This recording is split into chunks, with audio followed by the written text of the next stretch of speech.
have a nice little layout I made. I'm trying to let that Yeah, bad boy go to waste. You could do that in post. Yeah, we can. I can do anything in post. Yeah. All right. How's everybody doing? Good. Good. How are you guys? We're good. This is the inaugural episode of the Jpatch Hour.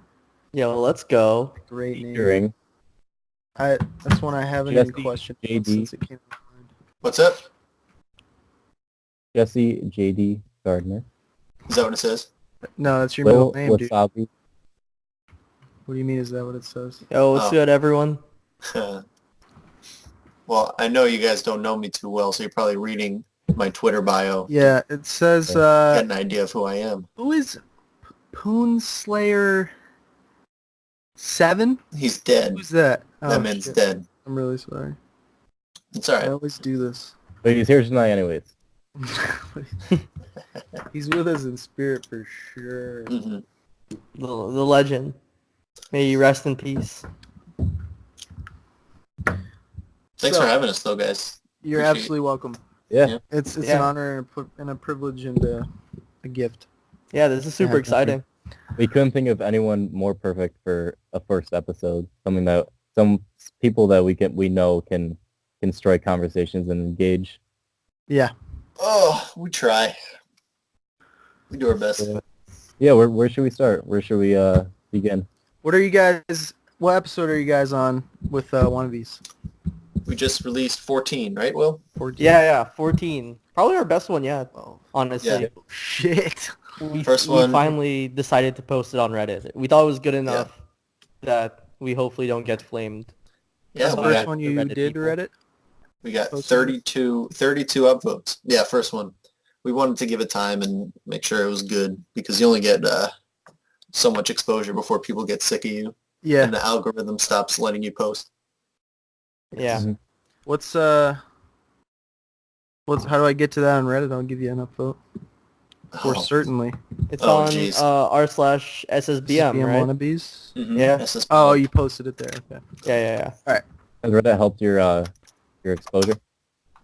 Well, that one upvote probably got us, I don't know, a couple more years of success.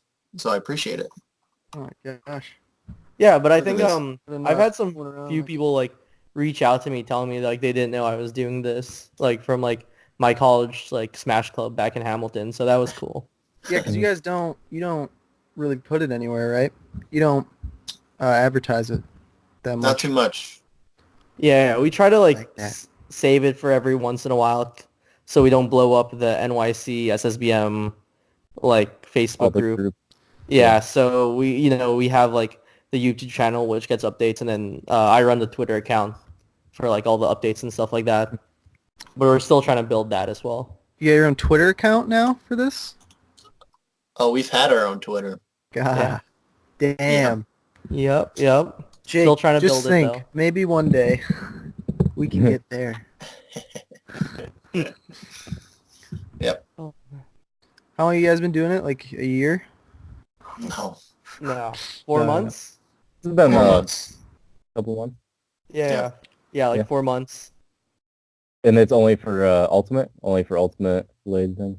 No, No? not at all. Oh, you're thinking of JD's other podcast. See, JD has 2 podcasts. Wow. Yeah. You Is the other one gotta, with chess? gotta really catch up. Yeah, me, Chess, and Tooper. Yeah. I love Dan. Yeah, it's a fun. That's. I've watched more that of- one.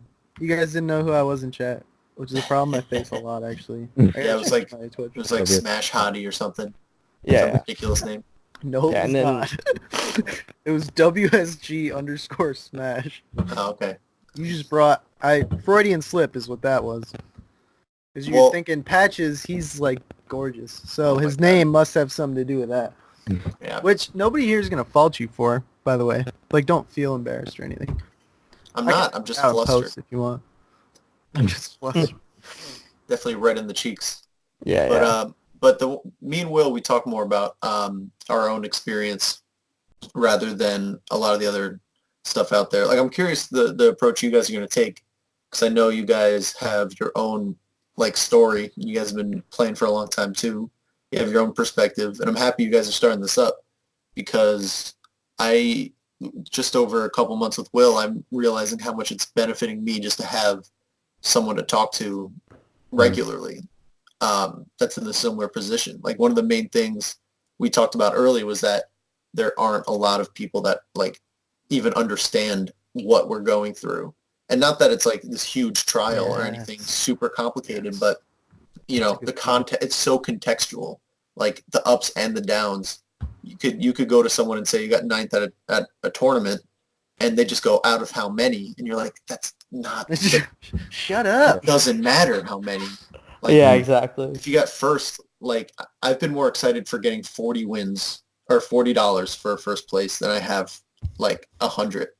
You know, there's so many things that no one else can possibly understand, and so having that support system, which is what we talked about last episode, actually, is really cool. And I know you guys are real tight, so we'll see where the synergy takes you.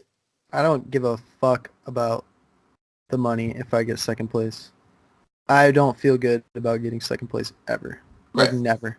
Unless first place is like someone ridiculous. In doubles, I mean, because I don't really get second place a lot in regular singles brackets. I think I have like either locals or like once at Albany. But yeah, I don't like second place give you like $65. I'm like, this is a fucking shit day. Fuck this fucking game. Yeah. Furious. And that's so interesting because oh sorry, Jake, go ahead.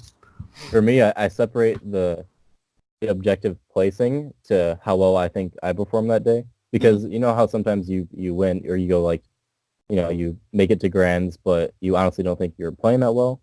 Then there's the other side where you feel like, okay, I know that I got first place, but you know, I could have pushed myself a little further. You know, I didn't sleep too well and I didn't really prepare in advance. So there's always like some other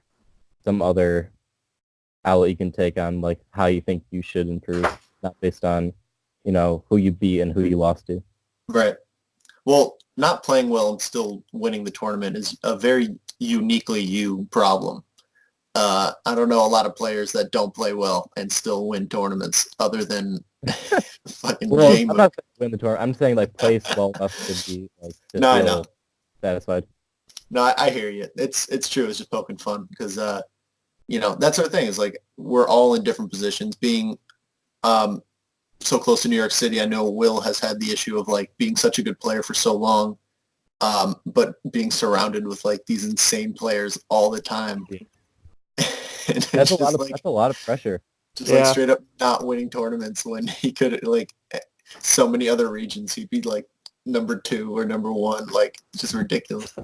Stop it. It's great though. I know Will, you've been hosting like Smash Fest like within like the past year. You've been like getting people together. Oh my god, I hear all the time about how fucking much Wasabi will just grind the game in friendlies. Yeah. Namely from you two, actually. You two other guys. Yeah. Just it's always like, dude, he just plays so much. Plays so much with like these good players, like you know, like everyone in New York City is pretty much good. But, yeah.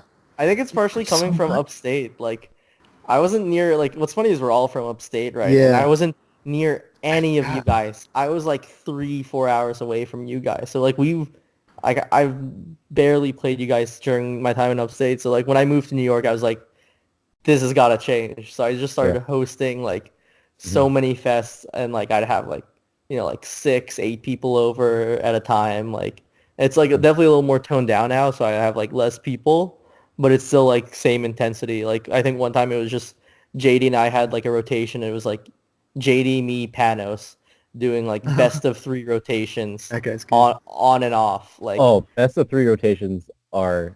Me and Jake should start doing best. Those 3. are the best. Jake, I was gonna bring this up to you actually. Those, I think best of 3 rotations are like the best if it's not just like 2 people on a setup. Yeah. But let's do best of 3 rotations when it's just us, Jake. What does that even mean? Wait. We're gonna play best of 3s and then another best of 3. What do you mean? They just ban stages and stuff? Hey, are you stupid? Or do you... What's funny is yeah. So you two other guys Yeah. who can understand basic concepts, Yeah. I had a question for you, Will, actually. Okay, yeah, go Yeah. for it. You said, I was listening to you guys' podcast. I actually just kind of derailed that whole conversation, but I think we're going to get back to it. Yeah. The way I want to go with this. We'll circle. Episode 3, I think it was, you talked jeez. about Mike Tyson. Yes. And I've actually my read God. a lot about Mike Tyson. Yo, let's And go. you talked about how he hypnotized himself into saying, day by day, I'm getting better and better. Yeah. Are you aware that, or his coach hypnotized him, really? Are you aware that same coach would tell him that he didn't exist and it was just the task? So he was actually, that hypnotization that you were talking about as like a concept of like just him telling himself stuff, that was really a very real thing and it messed him up for life. Now, this is going to relate to Melee in just a second.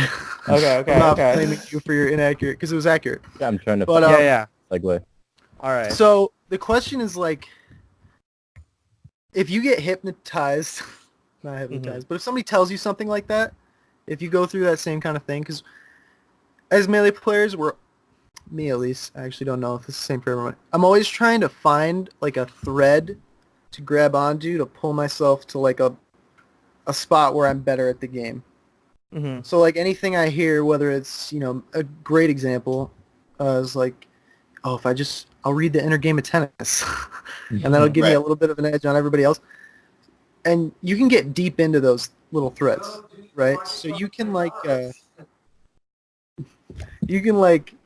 thought you were shushing me. I was like, what do you mean? No. You can really make yourself go in a direction and you can follow it hard if you believe that, like, because everybody's always talking about how good the inner game of tennis is.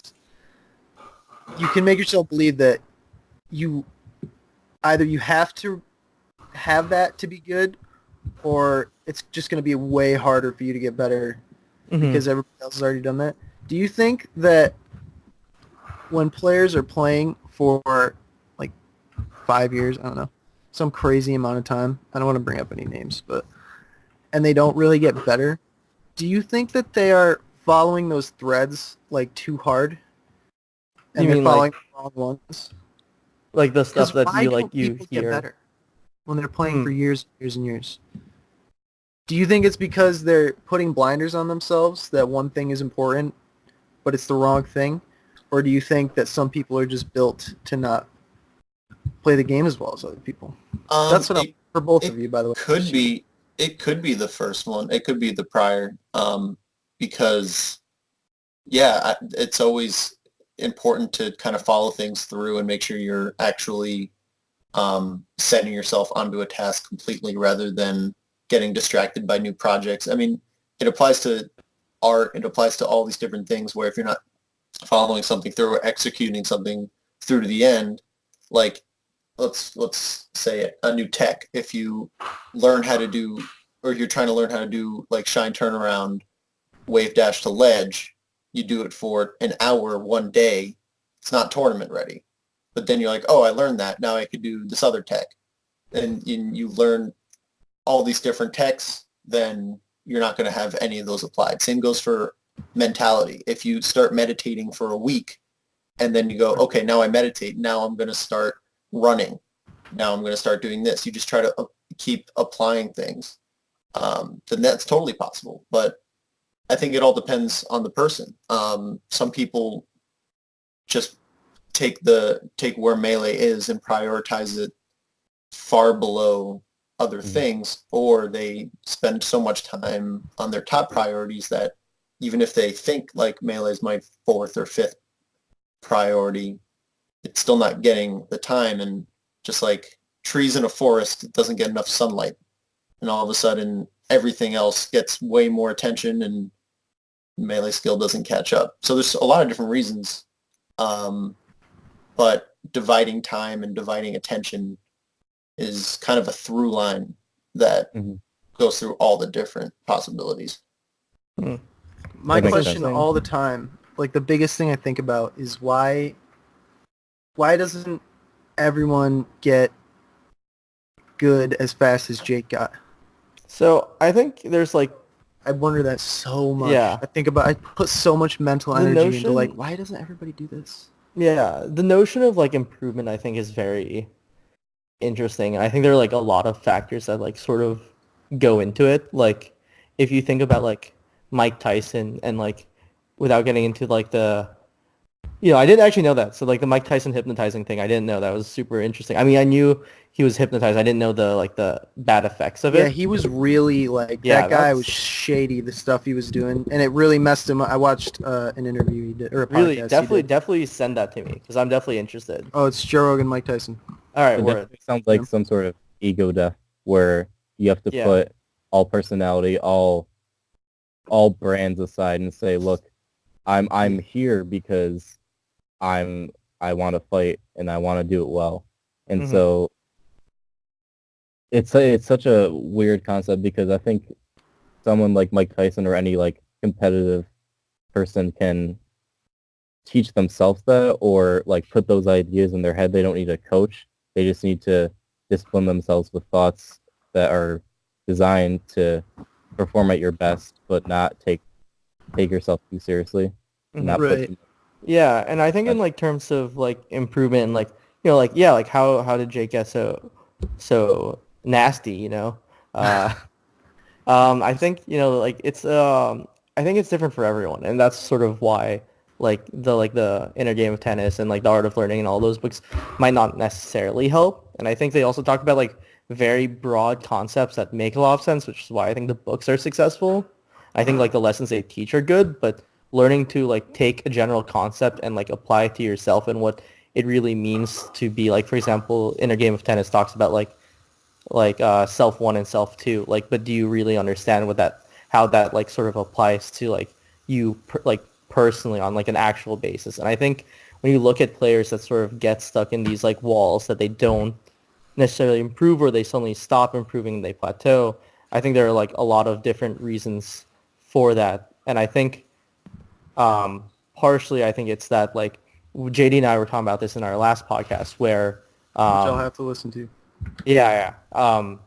Where I think like at a certain point the game always tells you what's wrong. Like if it's not working, the game doesn't lie, And I think being always remembering that, and like I think people's egos are probably get in the way where they're like, I practiced this so many times, whatever.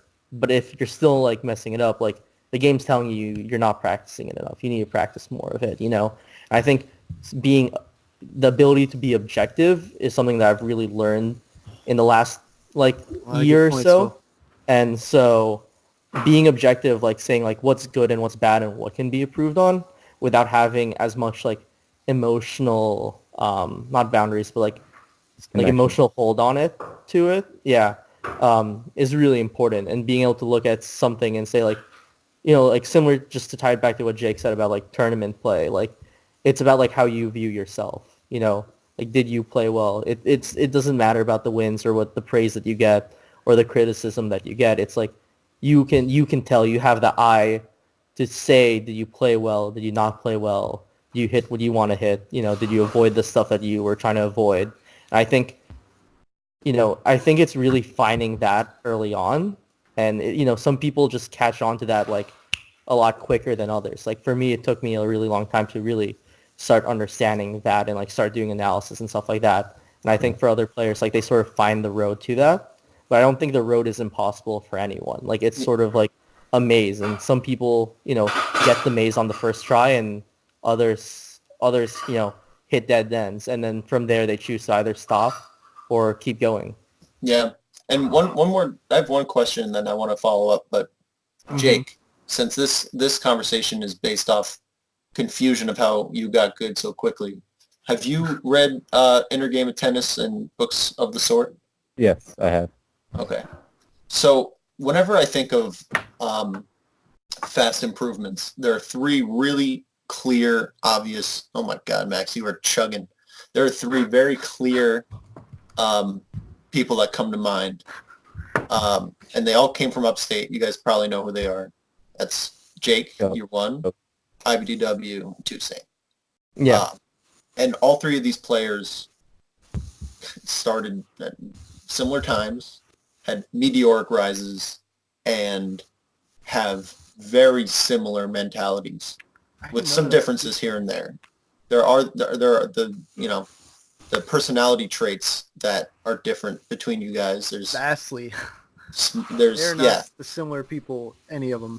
Right. They're pretty much the furthest points of the triangle away from each other.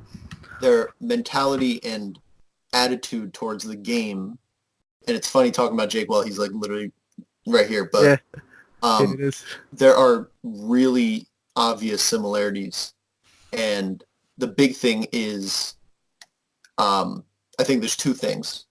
The way they act when they lose and how they absorb and train for their next events.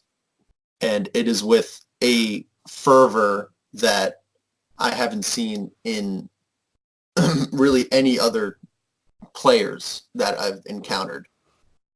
Maybe I've met them, but I just haven't seen them get the results yet. I'm sure they're out there, and I've played a bunch of players all over the place, so I'm sure I'm forgetting someone. But you look at these three guys, and you look like, okay, why did they get good so quickly? And I honestly saw it. I mean, I was there when Jake was coming up. I was there when IBDW started, and you know what I mean. Like, I've seen all these players come through, and the reason they got to my point and then surpassed me was straight up. They hated losing. They took every opportunity to learn why they were losing, and then they applied reasonable strategies and like intense training. And it's that simple.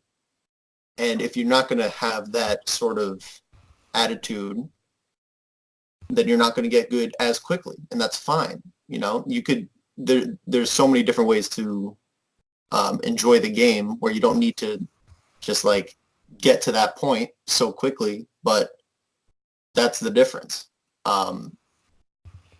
Sort of to add on to it, I think. Like that. Yeah, sort of to add on to it, I think like what JD's saying, like is I'm also interpreting it as like this idea that it's also the ability to not just work hard and train and all of that, because I think a lot of other players also do that, but the ability to remove like what is not needed and add on what is needed without hurting, without like trying to hang on to anything. So it's again like this idea of objectivity and sort of like this egoless review of yourself, and realizing what stuff needs to be cut and what stuff needs to be added, and I think a lot of players on the come up do struggle with that they want to play a certain way. Not that like obviously Melee is a great game because you can play any way you want, but still realizing the shortcomings of like how you want to play and then still improving upon that, Mm-hmm. And I think a lot of players get caught up in sort of that trap of like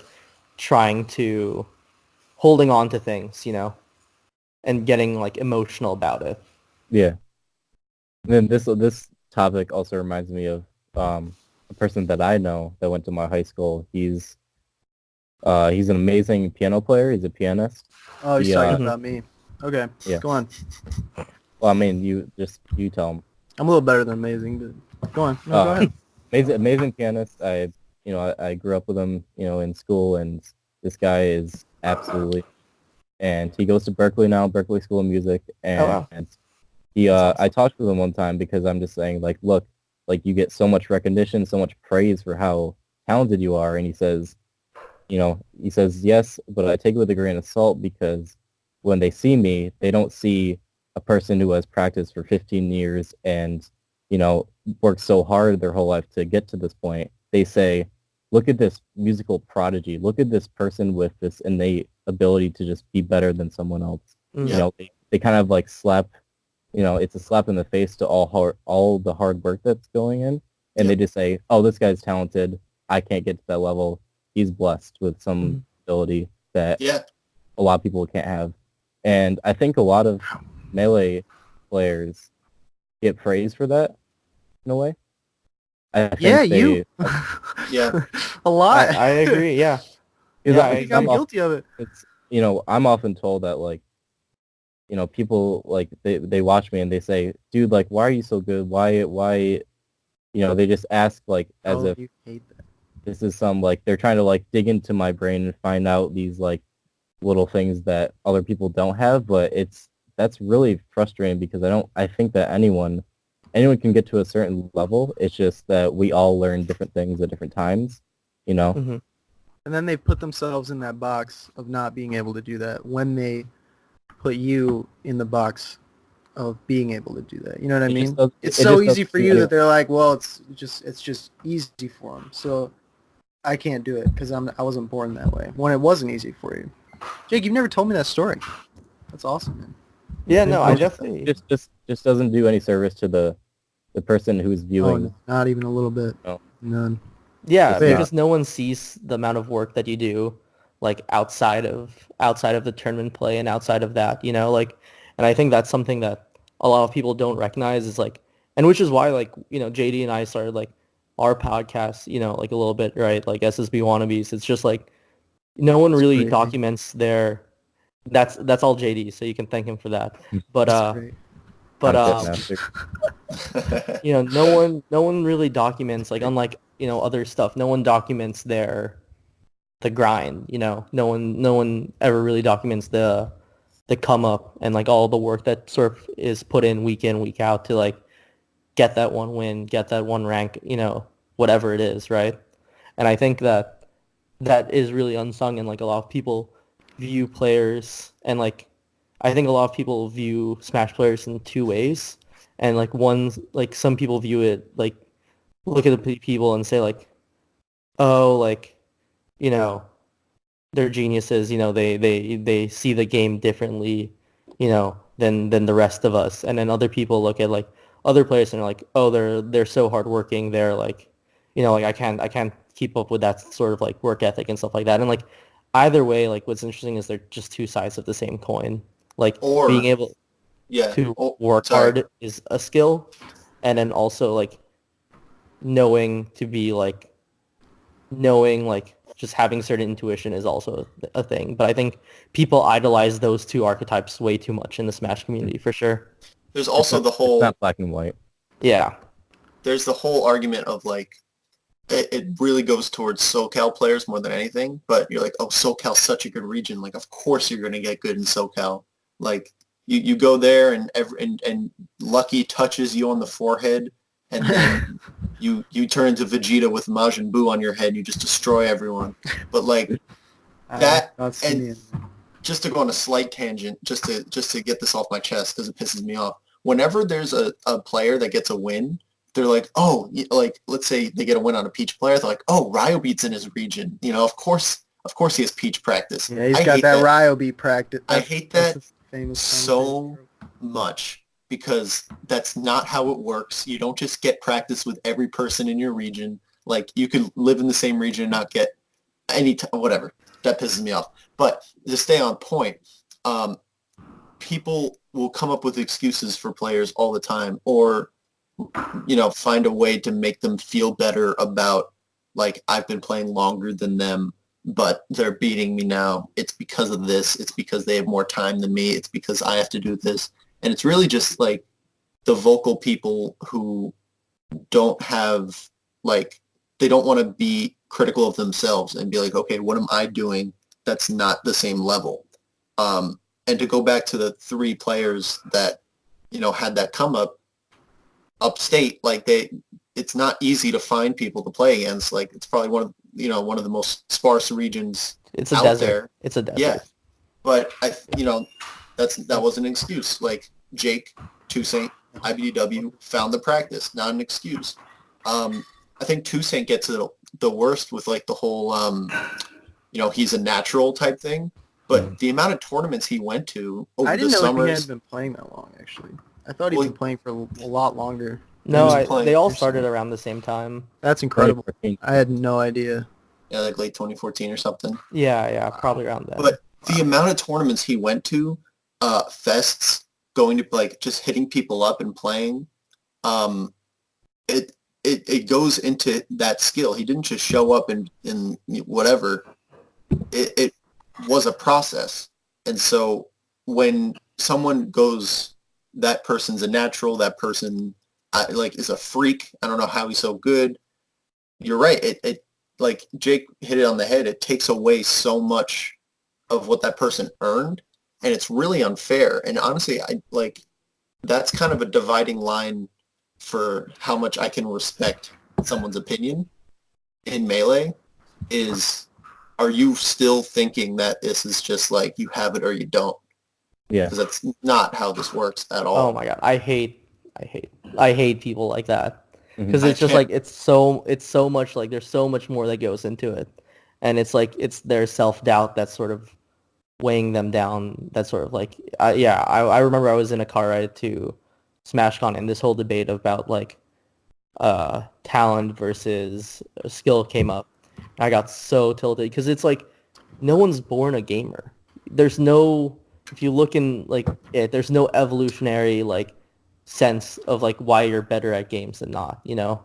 Mhm. And so like it's sort of just all comes down to like I think what people mistake as talent is also like the absorption of material. Like some people can like absorb material by Well, I just think like, that sort is of talent. looking it. Yeah. I definitely think so, but Yeah, it's that's what I would call talent in this game. but it doesn't get you. It doesn't mean anything if you don't play as much, you know. And I think the thing is people always try to be like that when it like doesn't necessarily work for them. Like it didn't work for me. Like I had to like completely change my routine of how I train and how I play to sort of see the gains that I've made recently. But it's not through like just like simple absorption or by like playing a lot, you know, like, and I think people aren't recognizing, people look at how other people improve without realizing that that almost means nothing because Mhm. it doesn't really help. It doesn't really indicate how you need to improve. And I think a lot of people forget that. So to answer your question, hypnosis doesn't work. Yeah. And I think it's important that Melee players, get out of the hypnosis game. Yeah, and I think I've talked with Cody a bit, and like he I think knew how he wanted to improve a lot because he used to be a pro Halo player, right? What did you just say to me? Cody used to be, or IBDW used to be like a pro at Halo. We could have been talking about Halo. I fucking love Halo. Yeah, dude. What Well, the so fuck? the reason Oh, why hey, he something I sort wanted of to add. I'll never get to add again. Oh, I'm yeah. sorry, Will. Go I've cut you off 2 times now. First tournament I ever got 2-0'd at was by Wasabi and IBDW oh at a damn Syracuse biweekly. damn Damn. Isn't that fucking stupid, dude? I think that's fucking stupid. Why am I getting 2-0'd by Wasabi? Yeah, I'm going 0-2 rather, not 2-0'd. Wasabi and IBDW. Syracuse was tough sometimes. There were tough Syracuse days. stacked at one point. Yeah, Yeah, those go were the on. golden days. But yeah, They- like they he really sort of knew what to work on from his Halo days. So like he just applied that to Melee. And like, talking with him back when he was back in Rochester, like, he would always like I think his routine was like he'd combo Falcon for 30 minutes and then he'd like play net play for like 5 hours, every day. And Why combo Falcon if you're good enough? I was thinking that too. Dude, I don't know, but that's what worked for him, But it's not like it's gonna work for any of us. Like It's this is my such a routine. Cody thing to do. This is my routine. I dip my hands in ice water for 5 seconds and then I punch a wall for 3 hours. Hey, Like, if what's it the works, point? it works. I guess. Like I do 10 jumping jacks and then I run a marathon. Yeah. Yeah. Yeah, exactly. Hey, the hypnotization thing. There's a point of that I didn't really get to, which was the follow up to that is like so Mike Tyson. Yeah. The theory from our point of view that we could apply. Everybody's smirking but me. I don't know what's going on. You guys, I'm just waiting. I'm just waiting. Mike No, Tyson. great. Because it's literally been like, okay, good point, Wasabi. So Mike Tyson? Yeah. Good point. You didn't finish yet. No, Wasabi. Let me cut you off. It's applicable. It's applicable to the Cody thing. That's Okay. why I'm saying it. No, you I'm serious. scums. I don't just love Mike Tyson so much. All right, get to it. Do you think that there are people that have to really hypnotize themselves if they're not born with that talent? that you mentioned that I would call talent, which is the absorption of information, no matter what it is. Hot take? Yes. Not quite hypnotize. I don't think that's the right word. But I think you need a little bit of delusion. You think there has to be an outside something? Oh, That's what I'm saying. Do you think somebody has to tell you how to get... If I'm left on a desert island, and Jake's left on a different desert island, with a melee setup, and VODs... no. After I don't think it has to 1,000 be... years, I don't think it has to won't be outside. You don't think it does? I don't Okay. think so. I think outside factors like childhood probably have like a huge impact. Like your upbringing, everything from like ages 0 to 13, we don't really have control over. And then, going from there, it's sort of like once you get to there, it's just like your subconscious is built. So kind of, but once you kind of get free will at age 16, I guess I just made that up. I don't know if that's real. Probably not. But once you 25. Once you get Formed. that level of actual self-awareness, I think you do need to give yourself some sort of mindset. You have to use your willpower to kind of frame everything you're doing as being useful. And when it comes to gaming, there is a lot of trickiness, and especially a game like Melee with 0 prospects. Like, there's almost no money in this game. It is all, like, passion and just sheer satisfaction from the game. If you're not giving yourself that lead of, like, this will pay off, I will get something out of this, but now I need to grind, that's kind of delusional. Like, there's not a lot of like objectivity to that decision. And so, yeah, it's kind of like hypnotizing yourself. It's kind of like tricking yourself. Yeah, that's, And if you don't have that, like if you're completely reasonable, like I don't think there are any reasonable Melee players. I think it's an oxymoron because we're playing Melee, like the most unreasonable, self-destructive, insane passion that exists. But like here we are trying to make it work, and all of us are good enough to have gotten over that initial learning curve, that brutal, terrible learning curve of being a new Melee player, and that takes a little bit of mental gymnastics, Yeah. So which one do you think Cody is? There's where it applies. I think filthy grinder. I don't want to put labels, but I think that his determination to just play and play and play until he literally can see the CRT when he closes his eyes, when he goes to bed, like just visualizing every point at which he understands that he's improving, that he's being successful. So he just absorbs really well innately? Well, I think it's... No. Or you think... Do you think that he had to really learn how to do that? Learn how to make himself absorb that information? I think that when he plays Melee, he makes sure that he makes sure that he's living and breathing it when he makes the time for it. Because I think something that Billy Boy, Alex Benson, once mentioned to me, we were playing one day and he was just saying, sometimes like almost all of your issues in Melee are relating to something going on in your life that you haven't really looked into because you're using Melee as an escape. Maybe sometimes you're playing Melee and you're just trying to have fun and not, play your best because Melee is just something that you come home from work and play because you want to escape from your other priorities, He's so intuitive. No, that's really smart. Like JD and I have talked about this idea of like devotion when it's your time to play, and I think partially is that like when people play for fun and stuff like that is like trying to play your best, it hurts sometimes because it's this sort of idea where you're pushing because you're consistently pushing yourself to do better and stuff like that. You're gonna hit like this sort of 50-50 where you do 50% right, 50% wrong. But that's sort of like how it goes when you're trying to sort of play your best, is that you don't take the safe routes. And so you have to like you're faced with your limitations at that point, and you have to like sort of work past those, which is why I think the idea of like playing for fun is like a little bit different. The mindset's a little bit different, and obviously you can have, I think, having the mental gymnastics and say like, no, I will have fun when I like try to push myself more. Like I certainly feel that way, and I think it's like it doesn't need to be outside like hypnotism, quote unquote, for sort of that thing. But I think I don't it's mean I don't ever actually mean hypnotism. Yeah. Yeah. I'm just tying I it just back. mean that concept.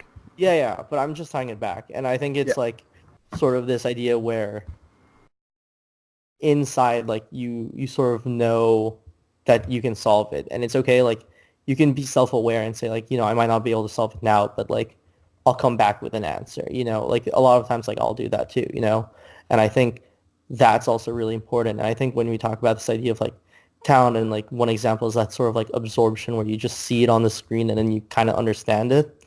I think like that's one way to absorb the material. But again, like I wouldn't say that that's a skill per se, because like a lot of the time, like there are other ways to absorb material. Some people learn with frames, some people learn just by playing, some people learn by analysis. Like there's just different ways that people absorb things, and it seems like that's like sort of like the easiest route.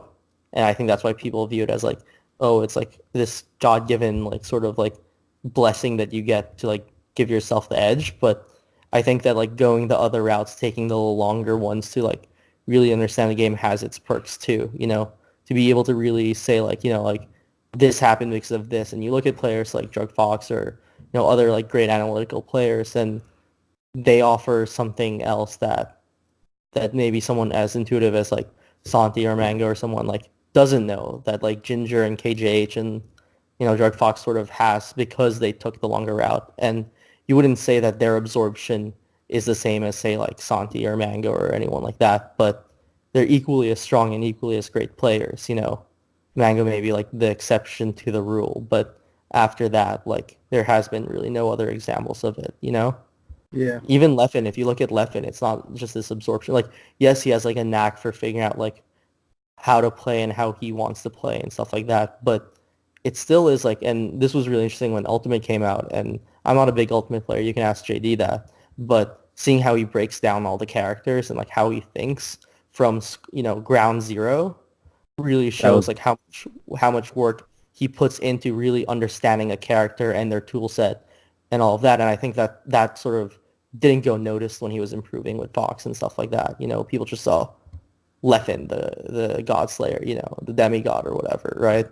And I think, so that's sort of my 2 cents on that. And in terms of like the mindset, I think at a certain point, like you come up and you play someone and you realize that they can fall, that you can beat them. And I think that's really like sort of the most important thing, is it's not putting other players, your opponent, the guy sitting next to you, on a pedestal. You go there and say, it might not be a lot, it might not be a big chance, but there's a chance at least that I can take it, And I think we've all experienced that with different players and stuff like that, Well, that's actually the number one reason why I wanted to start a podcast, is because if you think about, down the line, we get really popular, inevitable, and people start watching us, they're going to be freaked out. Like I'll be playing, doesn't matter, SFAT, and he's like, oh shit, that's SSB Wannabe. Oh my God. That's JD. I mean. What a long call. Like, so he starts freaking out. Like he's like, oh my God, I naturally, this guy's an actual celebrity. Mm-hmm. Clocks some wins. Yeah. Sometimes the clout goes a long way. I mean, maybe JD, if you play HBox again, you might take 3 games instead of 1. Yeah, probably. Honestly, I know he's really been checking my Twitter feed, constantly, sending me some crazy DMs. He's just always inappropriate, that guy. He can't keep himself occupied. It's hard, at one at a time, but whatever. I'll give in to his advances for the win. And who, I'll save possible Melee. not to. Yeah. Such a powerful man. I had something to say. I don't remember it. Now you're thinking about my DMs. Why do you think I don't remember what I was gonna say? But Yeah. anyway, on the Mike you guys Tyson. ever watch the reads? Jake, No, I've don't seen talk like about Mike the Tyson. early Jeez. episodes and stuff. There's an episode of the reads where Armada's the guest, Mhm. and he almost loses to an ice climbers as Peach. Yeah. Like that's because he didn't know this kid didn't know he's playing Armada. That's why. Yeah. Right? It was a random guy. Like they know all the top players in that place. All the Yeah. people there do. Right. This was not one of those guys, and he almost takes the game off Armada's Peach with ice climbers. Mhm. Like that's not happening, especially on that play with a character that doesn't have to L cancel. Yeah. Like I mean, he knows it's Armada. So when Jake said clout goes a long way, I believe so. No, it does, and it's hard. It's a hard skill to cultivate. Like you almost have to kind of Disrespect.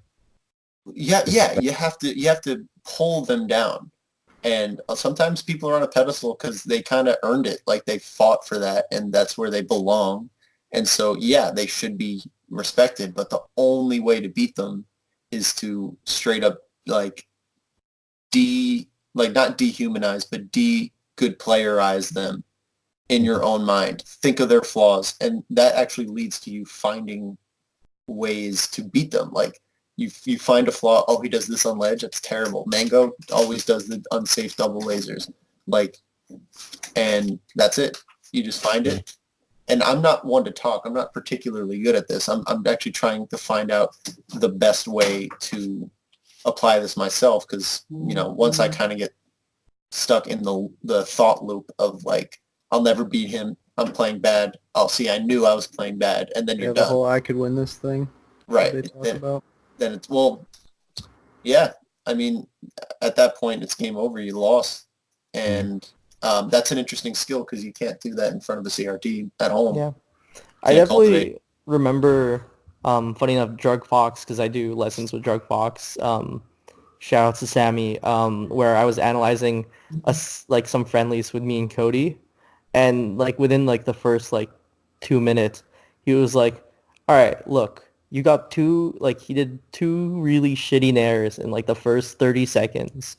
You whiff punish with 2 grabs and you like get 20% off of it. Like he could have been dead already, you know?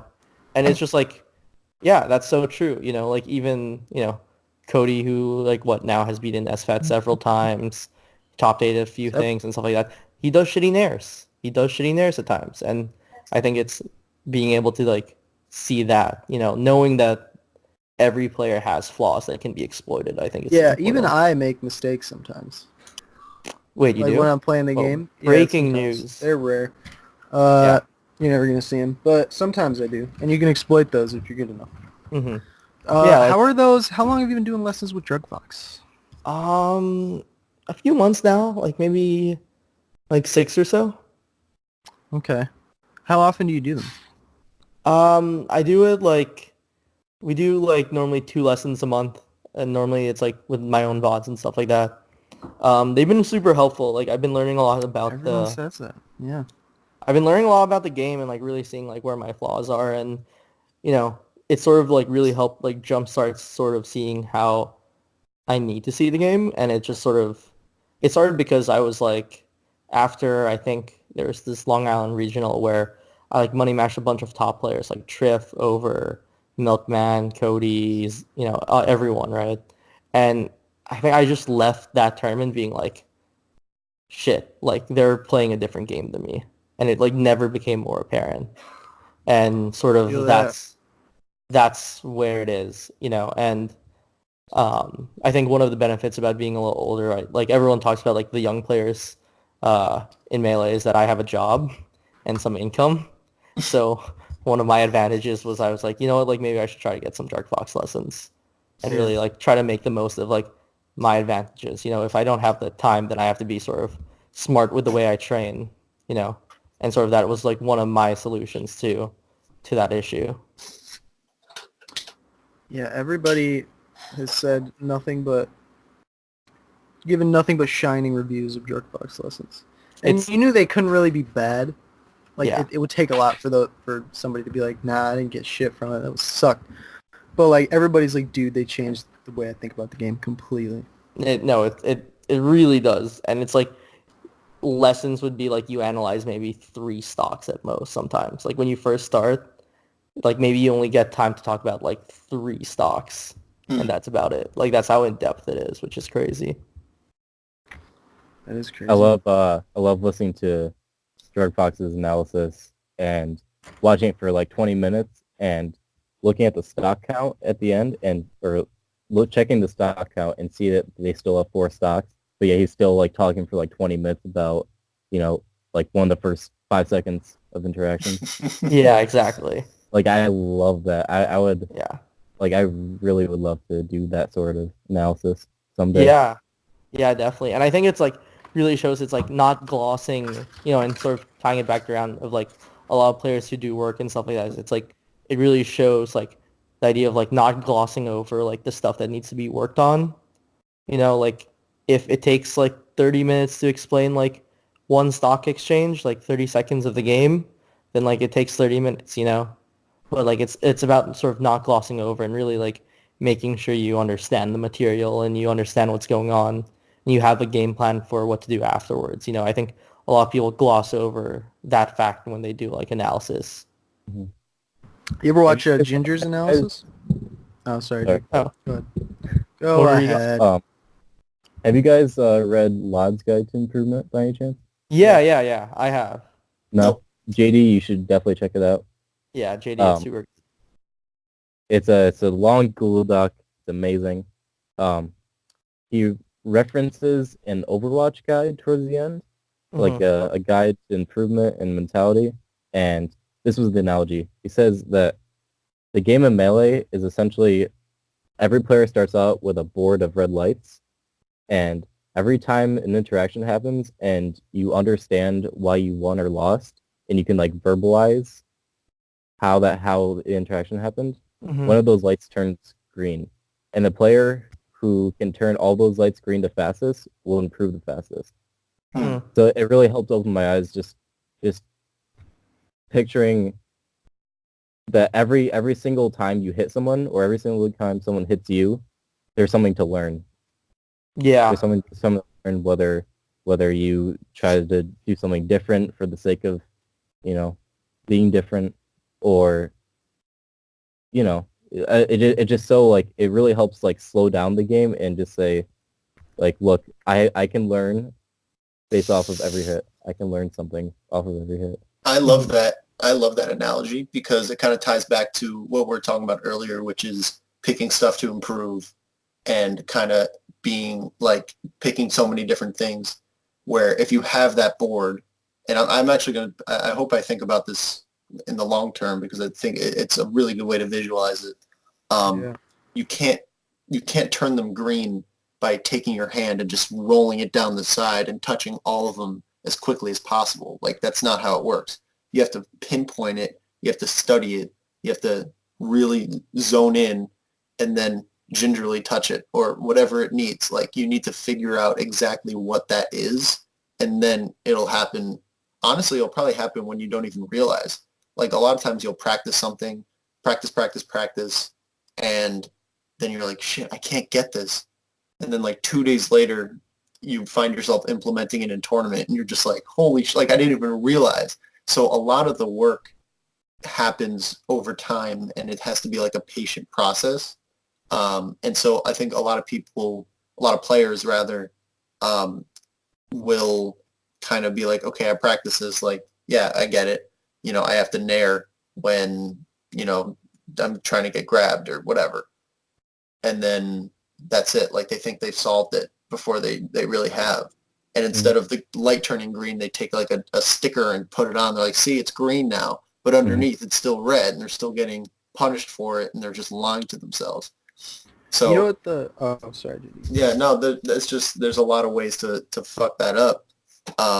But it just comes down to like doing it right, taking it at the correct speed, and thinking in a long-term sort of approach, and you'll have those lights turning in no time.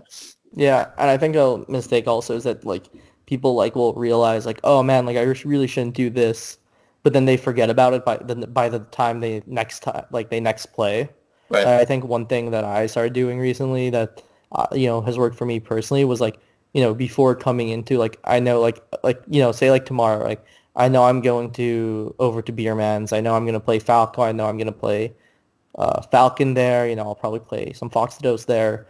I'm gonna come in with like the ideas of what I want to work on from what I've analyzed before. Like so coming in and sort of like having, some people do it like in a list. Like I just sort of like just try to remind myself beforehand and try to incorporate as many as possible in a friendly session. But like I think like coming in and saying like like all right, I'm really trying to work on like how I move out of shield against like Falco or something like that, and really applying that like the next time you play. I think that a lot of players like realize it, and that's also why like you see so many players get tilted. It's because like I know what's happening, but then they just don't have the execution to like do it, and Melee, so it's just so execution heavy that like being able to knowing isn't good enough, and that's important.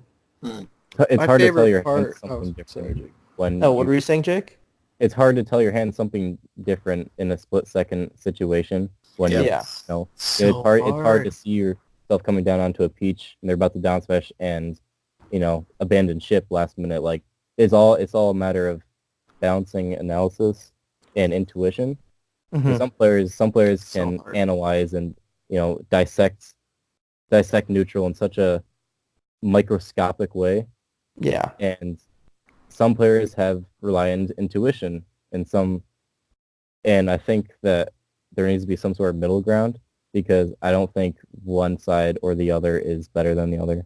Like it all has to come together. Well, you have to kind of churn the analysis into the intuition, and that's where the grinding is, where you take the analysis, you apply it, and the skill really, like where the real Melee skill, and this is where it's more of experience than anything, but like let's say you're taking this intuition, you're putting it as the raw product, or not the intuition, you're taking this analysis, putting it as the wrong product. I know I shouldn't drill shine peach. I need to do a second drill so I don't get STI down smashed, right? Simple situation. Then you do it over and over and over again. You catch yourself. And the real skill is realizing when that is a finished product, rather than like you need to know when it's cheese, not just when it's sour milk, and once you know it's a finished product, that's when you could set it aside and be like, okay, I don't need to grind that anymore. And that's optimizing your time, where you're not just still grinding the same things over and over. But you're also not going too quick. And that's a really hard skill. I think that's probably where Drug Fox lessons will really shine the most, is him recognizing like, oh, we went over this, and I'm just speculating, so let me know if I'm wrong. But him noticing like, we went over this, you obviously worked on it. You see that, in the heat of the moment, you didn't make that same mistake. Like, good. Okay, set that aside. We'll see if it pops up again. Like, there's a chance that you're going to have to go back to work on it and refresh, but the work was done. It was done properly, and now it's time to move on to the infinite list of Melee improvements that exist, Yeah, no, it definitely really is like that. And I think also like what's important is that like I think this is important to notice, like with lessons with him, it's like very much tailored to you. Like a lot of times like he'll tell you like don't just focus on like what like instead of like saying like, oh man, like Fox is running at me, I should react to Fox is running at me. Like he'll say like he'll give you something more specific, like when try to notice when you actually react, because like I think also people view like this idea of like reaction time as this like God given. Yeah, some people have better reaction times than others, but then like you can account for that too. It's just that some people like try to react to stuff that they like don't, and so they're like, oh, I should react to something, but then like in Melee you could just easily play at a wider spacing so that you can react to it. Like you don't have to react to it like super fast, understanding which is these crazy. problems is super important. And a good example is like that new Sheik main who just in tournament is trying to reaction tech chase and they really can't, and they haven't grinded it out enough, even if they did have the reactions, which it doesn't look like they do, but they're still like they're basing their game plan on a thing they can't do. Yeah. Because like they see, oh well, Plup does it, so I just have to reaction tech chase him. Then after that, I can combo into this, and this. If you're looking that far ahead, in terms of like what to do after you hit the reaction tech chase, then you better be getting it 100% of the time, and they're not. That's a tough thing. That's a really hard pill to swallow, especially for new players who don't understand like how to. Knowing when to abandon sinking ships. Yeah, you mentioned that. I really like sort of It's a good metaphor that for analogy, you yeah. setting up that camera. Yeah. I might have to abandon ship. I might have to abandon shit. Yeah. Oh, come on. Speaking of, I am running out of time. Is there any final question? It's supposed to be an hour. It's been exactly an hour and about 4 seconds. you guys and like your role in your regions and what you like aspire to be, because I know that in this age, it's not enough to be a really good Melee player. Mm-hmm. That doesn't mean you have to, create a brand and stream on Twitch and be as funny as Mango, but just understanding what your role could be and how you could get the most for other people. Like maybe you want to, commentate matches at your local because you care about people knowing that this is like that the games that they play matter to other people, and that it's not just something that they're just doing on their own. Because a lot of times, like if you in a local scene, everyone's not alone. It's a working effort, and the people, I think of you guys when I think of people who, the top scene is, we worship it, but it's also important to support the scene that you're a part of and to be present, and just to give it your all, give it your best, make sure that people like feel welcome. Jake's really good at that. And I feel like a lot of people who are Jake's level are not. And I also think it's something that, I don't want to talk about you like you're not here, Jake. That's something that makes you a lot better as a player, in a weird way.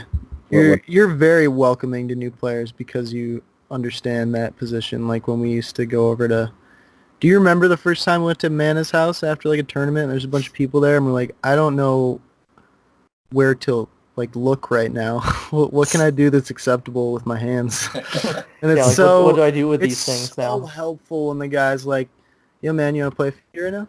Just like, it's so nothing to do too. You just have to be like, yeah, come over and play.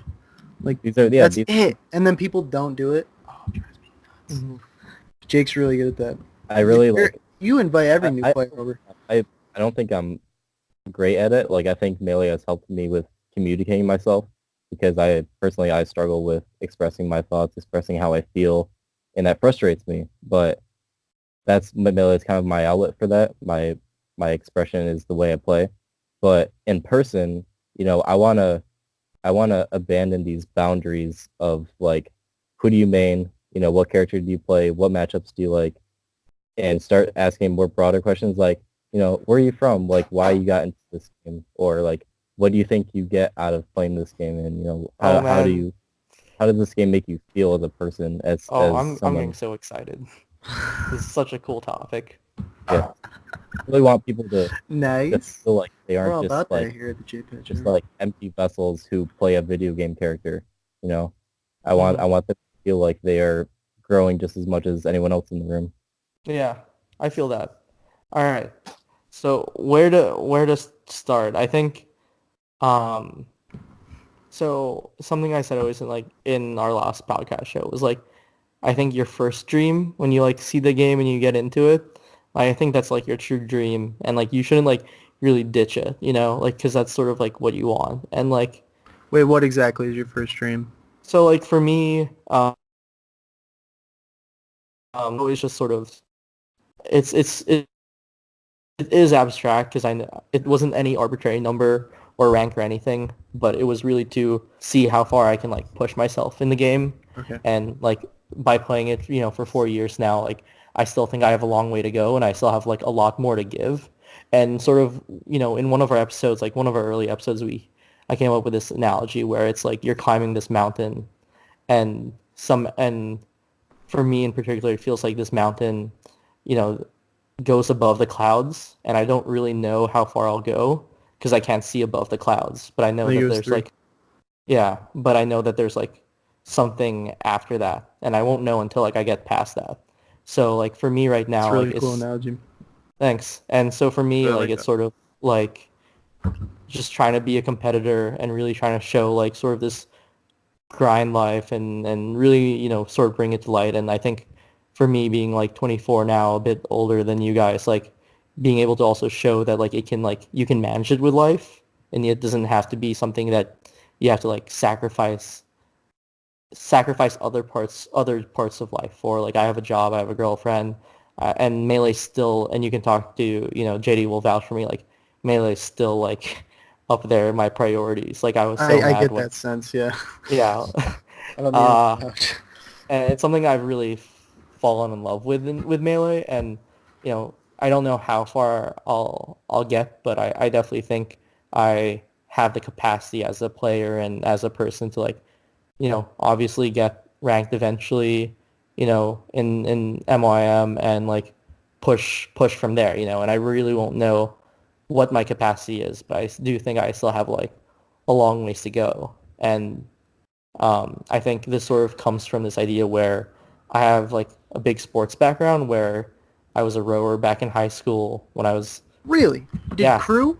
I did crew for 5 years. That's awesome. And then That's I such a cool did, sport to do in high school. yeah, and then in college I played rugby. Uh, so I think both of those things, This yeah, guy. yeah. So really, Fucking in the dope. first episode I told this is that I found Melee not because of the doc or anything, but I had a knee injury from rugby, and I saw that there was this charity, Smash tournament, and I was like, oh cool, like I play Smash, but I really just went because in the fine print below it said free Chipotle, and so Oh. I just went for free Chipotle, and I saw one guy who, I don't know if you remember him, B3N. He went to my school. He was this Falcon player, and he knew how to like do Falcon stuff. And I'm like, like why don't I really try to like get good at this game? Like, Yeah. and sort of that's never changed. Where I'm always just gonna be like, why don't I just try to get really good here? And I sort of think it's sort of this drive and this ambition comes from my sports background because I think I viewed myself as like always like, Yes. the fifth best rower in like a 4-person boat. Like I always would just miss the cutoff for a little bit. Like same with sort of, like so in like high school for rowing, like I wasn't in the top, like in the first 4 boat, I was in the next boat afterwards. But I definitely like sort of had the work ethic there and I tried to, and I sort of fell a little bit short there. And then same with rugby as well, where, I was sort of captain of the JV squad, like I think I was a junior, yeah, junior year. And so like after that knee injury, sort of then like I sort of found Melee. I sort of transferred all of that like effort to Melee, and sort of that's never stopped. But I think that like the difference is that there is no sort of physical requirement with it.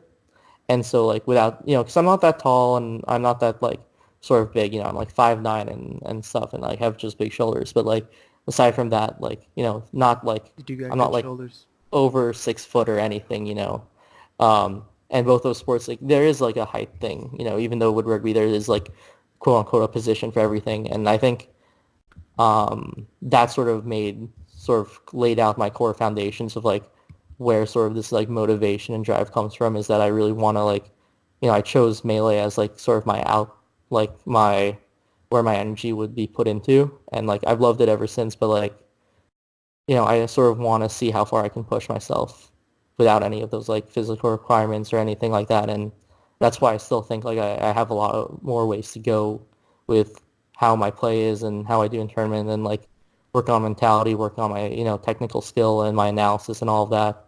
And yeah, so sort of like that's how I view sort of myself and like where I am in the community and a little bit of my backstory as well.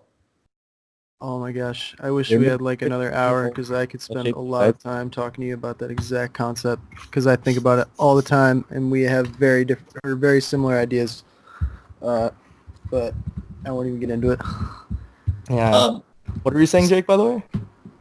I was just saying that's why gaming's so accessible because you don't have to be 6'3". Like you don't have to be 6'3" to like like dunk on some people in Melee.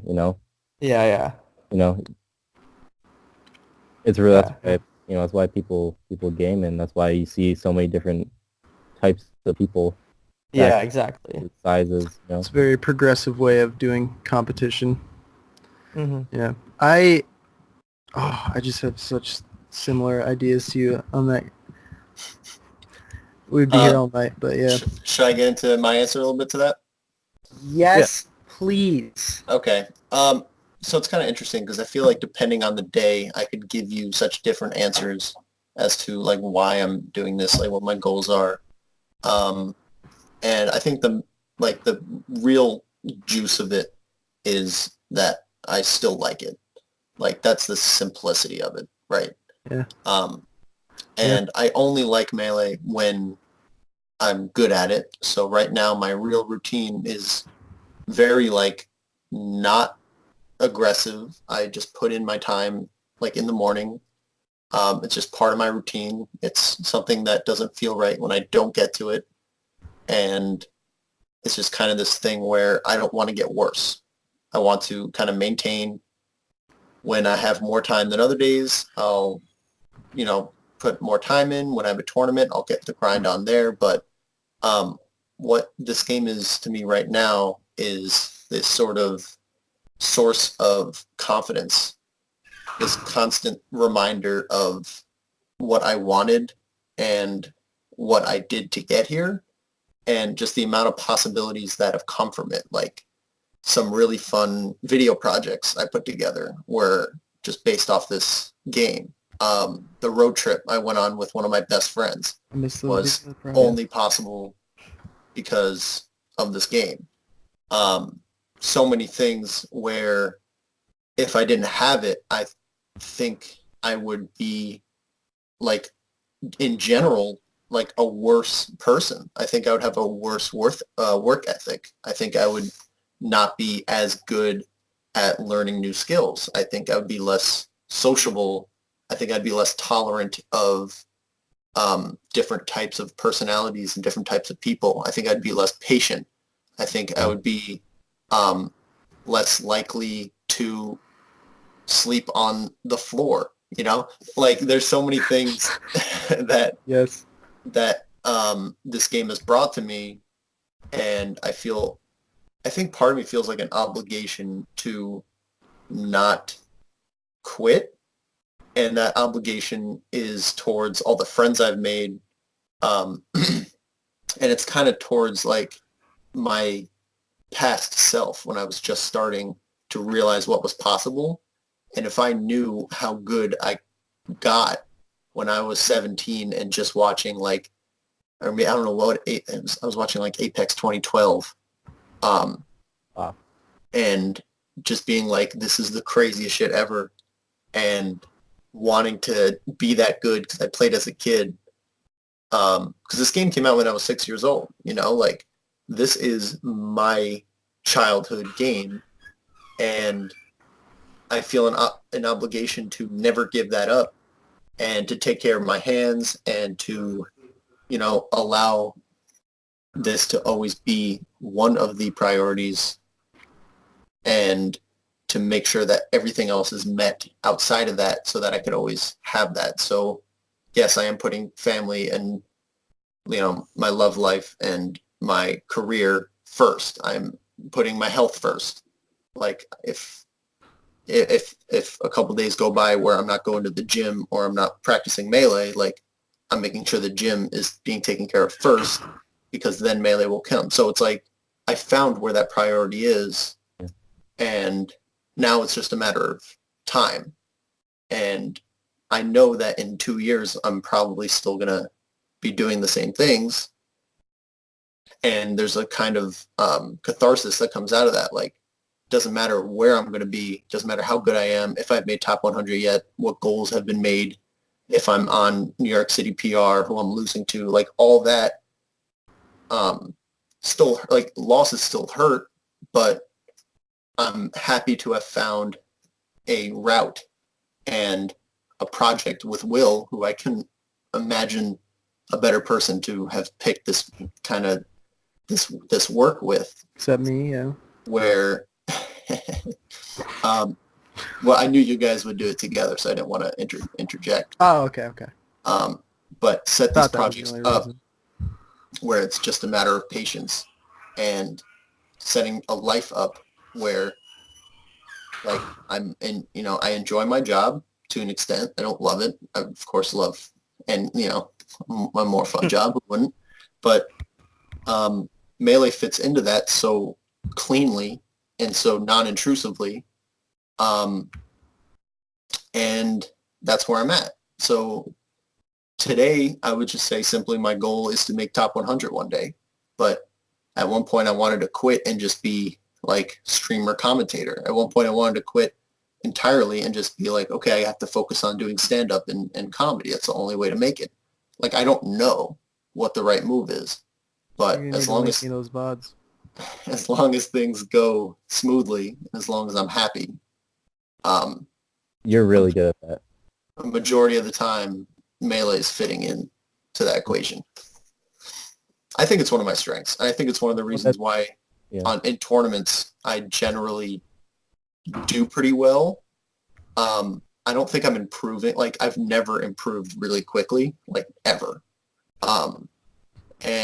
But I've also haven't really, like, lost steps too often either. So it's a weird little niche that I've put myself into where, like, all right, let's see how long I could kind of slowly chug up the hill without losing any inertia, But I don't know. That's my answer. Well, it's a good one.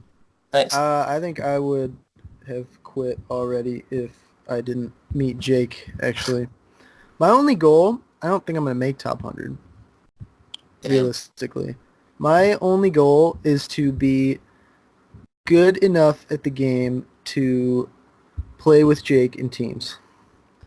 But that's as good to me as being top 100. Like, I don't feel like I'm losing out. I don't feel like because my goal, I'm not shooting high enough.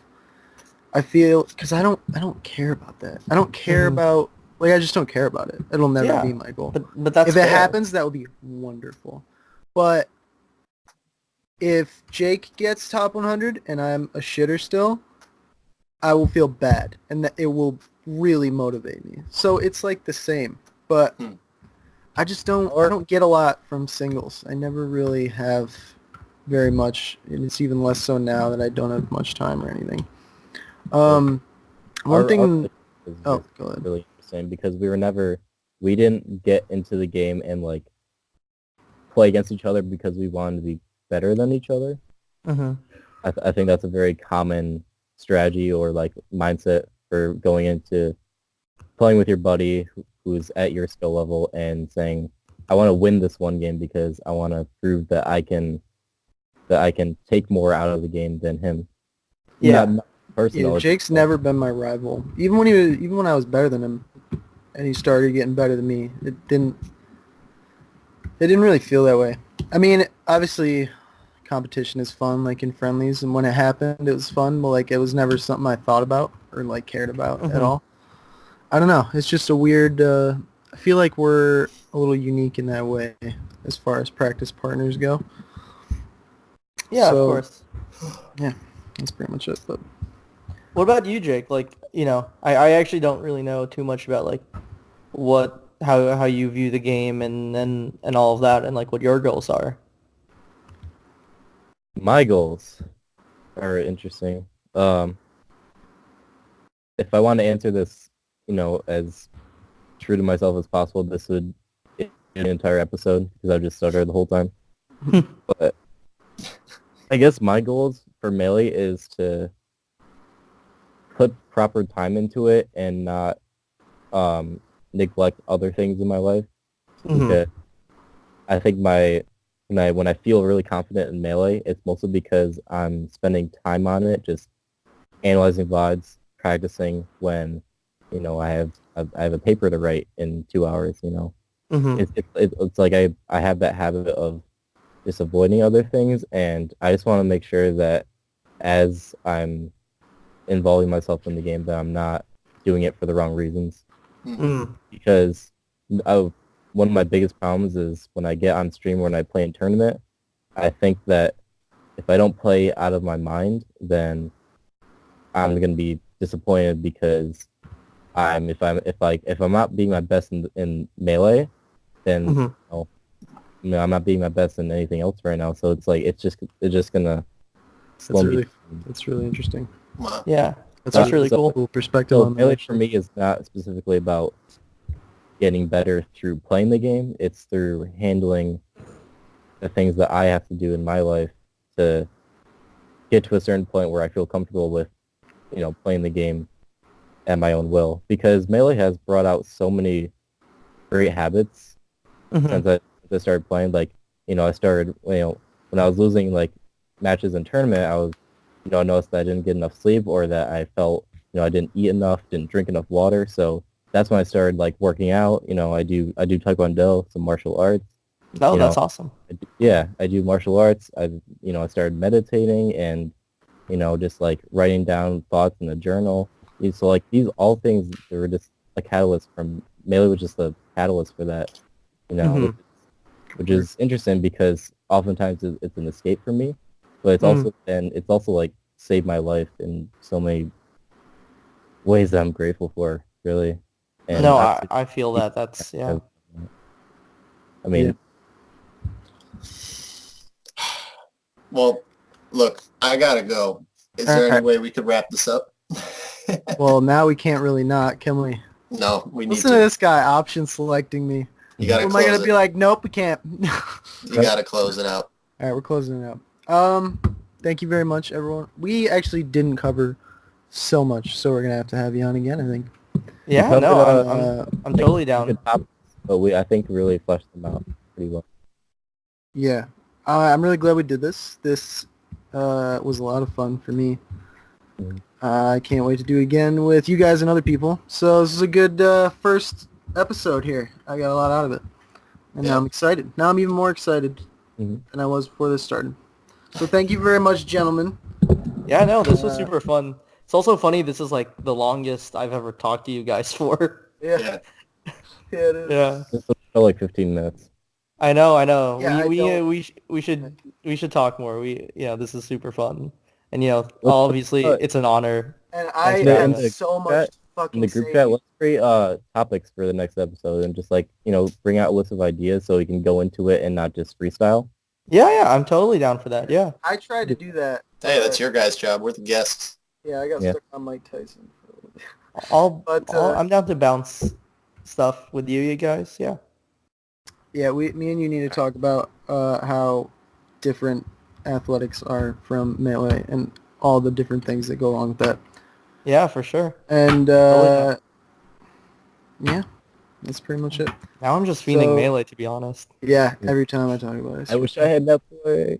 I got Oh my my setup God. right here. I I'm about know. to practice a little bit actually right after this. Jake, you want to get on Apex? Oh my god. All right. Nice All right. talking to you guys. All right, good night, JD. Thank you so All right. much. I'll see you Will, thank both you. later. Good night, Will. Night, guys. Night, guys. It was a pleasure. The best Thanks of for luck having us. in your careers. Happy first episode. Yeah, congrats, guys. Congrats. Yeah, Holy shit. congrats. Happy you're doing this. Yeah. All right. All right. I'll see you boys later. Yeah. See you guys later. Peace All right. out. Peace.